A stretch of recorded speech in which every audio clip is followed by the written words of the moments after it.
Ready to get smoother, more radiant skin without harsh chemicals? Let's dive into some easy DIY natural face scrubs you can whip up right at home using simple ingredients. First up, the classic honey and sugar scrub. Mix 1 tablespoon of raw honey with 1 tablespoon of fine sugar. Gently massage this mixture onto damp skin in circular motions for about a minute. Then rinse off with warm water. Honey soothes and deeply hydrates, while sugar effectively sloughs away dead skin cells, leaving your skin instantly glowing and refreshed. Next, try an oatmeal and yogurt scrub.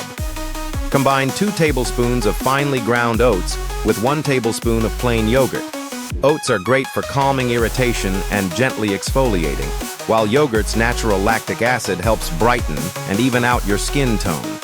Massage this onto your face, leave it on for 5 minutes, then rinse thoroughly. For those with oily skin, a coffee and coconut oil scrub works wonders.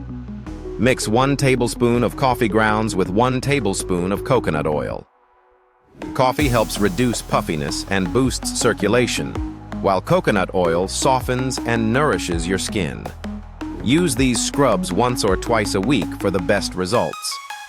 With consistent care, your skin will thank you by revealing a natural, healthy radiance that glows from within.